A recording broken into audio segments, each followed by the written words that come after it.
والسلام ورحمۃ اللہ وبرکاتہ۔ ہاں جی، اعوذ باللہ من الشیطان الرجیم، بسم اللہ الرحمن الرحیم۔ یا ایہا الناس اتقوا ربکم الذی خلقکم من نفس واحدۃ وخلق منها زوجها وبث منهما رجالا كثيرا ونساء واتقوا الله الذي تساءلون به والأرحام إن الله كان عليكم رقيبا۔ صدق اللہ مولانا العظیم۔ سورۃ النساء،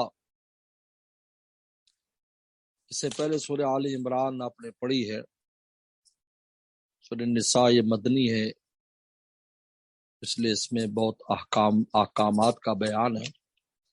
مکی صورتوں میں زیادہ تر عقائد کا بیان ہوتا ہے اور مدنی صورتوں میں احکام زیادہ ہوتے ہیں۔ پہلے جو سورہ آل عمران گزری ہے، اس میں اللہ رسول کے حقوق کے بارے میں تقوی کا حکم تھا، اور اس صورت میں حقوق العباد کے بارے میں تقوی کا حکم ہے۔ اور حقوق العباد میں سب سے پہلے گھر سے معاملہ شروع ہوتا ہے اور پھر باہر تک جاتا ہے۔ اور گھر کے جو معاملات ہیں، عزیز داریاں اور رشتہ داریاں، ان کے حقوق کا نام صلہ رحمی ہے۔ اس کے بعد پھر دیگر مخلوقات کے حقوق ہیں۔ اللہ تعالیٰ نے اس صورت کو بھی تقوی سے شروع کیا ہے، اور یا ایھا الناس کہہ کر سب کو شامل کیا ہے، مرد، عورتیں، چھوٹے بڑے، سب کو کہا یا ایھا الناس اتقوا ربکم، اپنے رب سے ڈرو، تقوی اختیار کرو۔ ربکم میں تقوی کی وجہ بیان کر دی، اس کی عظمت اور اس کا ڈر، اس کی مان کے چلنا کیوں ہے؟ اس لیے کہ تمہارا رب ہے، تمہیں پالتا ہے۔ پہلے روحوں کو پالا، تمہارے جسم کو پال رہا ہے، بعد میں پھر پالیں گے۔ ہمیشہ شان ربوبیت اللہ کی ہم پر اجاگر رہے گی۔ یہ اتقوا ربکم میں ربکم دلیل ہے تقوی کی۔ کیوں تقوی کرے؟ ربکم، تمہارا رب ہے، تمہارا پالن ہار ہے۔ اپنے پالن ہار کی مخالفت کرنا، اس کے خلاف کرنا نہایت خسیس حرکت ہے۔ الذی خلقکم، اور پھر اس نے تمہیں پیدا بھی کیا، من نفس واحدہ، ایک جان سے۔ اب یہاں سے بنیاد بتا رہے ہیں کہ مخلوقات کی محبت، مخلوقات کے حقوق، رشتہ داریوں کے حقوق کس لیے؟ اس لیے کہ تم سب ایک جوڑے سے بنے ہو، تم اصل کے اعتبار سے سب رشتہ دار ہیں۔ دنیا کے جتنے انسان ہیں آپس میں رشتہ دار ہیں، کیونکہ ایک ان کا باپ اور ایک ان کی ماں ہے۔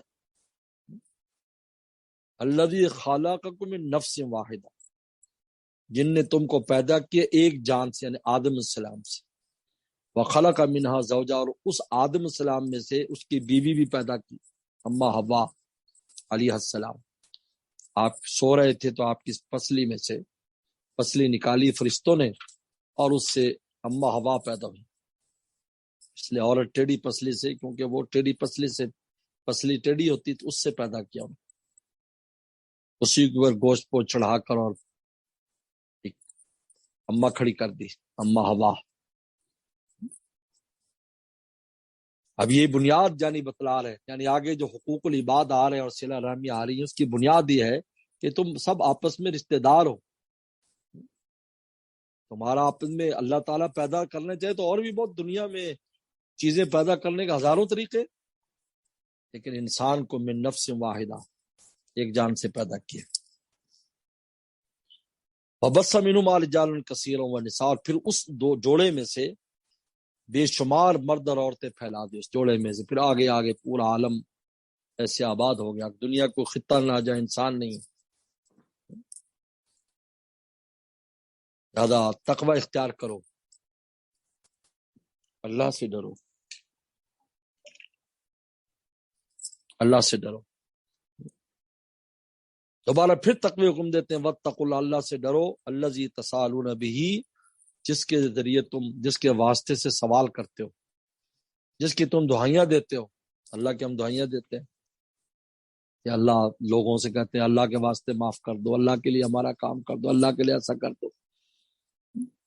والارحام، اور ڈرو ارحام سے، رشتہ داریوں کے معاملات سے ڈرو، رشتے ناتوں میں اللہ سے ڈرو، اس میں قطع رحمی نہ کرو۔ صلہ رحمی بہت اہمیت کے حامل ہے۔ سل من قطع کا حکم ہے کہ جو قطع کرو اس سے صلہ رحمی کرو، اور اس کا دنیاوی منفع بھی ہے۔ جو چاہتا ہے کہ اس کی عمر دراز اور مال میں برکت ہو، صلہ رحمی کرے۔ شری رام پوچھنا ہے، خیر خیریت پوچھنا، اور ایک ناطہ رکھنا، اس کا نام سر یہ ہر وقت چمٹے رہنے کا نام نہیں ہے، صبح شام پھرتا رہے، بلکہ یہ ہے کہ اپنا جب ان کو آپ کی ضرورت ہو تو آپ ان کے کام آئیں، ان کی خبر گیری رکھیں۔ والارحام ان اللہ کان علیکم رقیبا، اللہ تعالی تمہارے حالات پر مطلع ہے۔ تو یہ سب سے پہلے یہاں صلہ رحمیوں کا معاملہ بیان کیا۔ اس کے بعد دوسرے نمبر پر وآتوا الیتامی اموالہم، بسم اللہ الرحمن الرحیم، وآتوا الیتامی اموالہم ولا تتبدلوا الخبیث بالطیب ولا تاکلوا اموالہم الی اموالکم انہ کان حوبا کبیرا۔ اب یتیموں کا شروع ہو گئے۔ دوسرے نمبر پر یتیموں کا، پہلے صلہ رحمی، اب یتیم۔ اور یتیموں بھی اکثر عزیز و اقارب کے یتیم ہوتے تھے، بھائی فوت ہو گئے تو اس کے بچے ہیں، بہن فوت ہو گئے اس کے بچے ہیں، یا دوسرے کوئی قریب دور کے عزیزوں کے بچے ہوتے تھے، یتیم ہوتے تھے، تو ان کا مال لوگ دبا جاتے تھے۔ آج بھی یہی مال یتیموں کا مال کھا گئے، دبا گئے۔ اگر مال بھی ہے تو ان کو ناقص مال دے دیا، زمین ہے مثلا تو گندی گندی ان کو دے دی، اچھی زمین خود رکھ لی۔ آج تو بہت یہ اللہ معاف فرمائے، اللہ معاف فرمائے۔ جہاں ان کا مال ہے، ان کا مال اس اعتبار سے کہ مشترکہ ہے تو کھا پی گئے، بڑا کہ ہم نے تو کھا لیا، کچھ تجھ پہ خرچ کر دیا۔ فرمایا آت الیتامی اموالہم، یتیموں کو ان کا مال دو، جب اس قابل ہو جائے مال سنبھال سکے تو ان کو پورا پورا مال دو، جو ان کے بڑوں کی طرف سے وراثت میں آیا تھا اور تم نے محفوظ کیا تھا۔ وہ تو بچے تھے، یتیم کہتے ہیں اسے جو نابالغ ہو۔ ولا تتبدل الخبیث بالطیب، اور نہ بدلو خبیث کو طیب کے بدلے میں۔ خبیث یعنی ناقص مال، ناقص چیز کو ستھری چیز کے بدلے میں نہ بدلو۔ خبیث طیب سے مراد ہے ناقص، کم قیمت، ردی، اور طیب سے مراد ہے اعلیٰ، قیمتی، اچھی۔ ایک تو یہ کام نہ کرو، ایک تو یہ کام کرتے تھے لوگ۔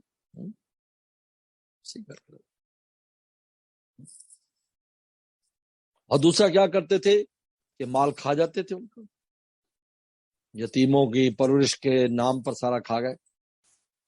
وہ بھی اس وقت اجازت ہے کہ انکان فقیرن، کہ اگر بالکل فقیر ہے اس میں خود پھر اس میں سے کھا سکتا ہے۔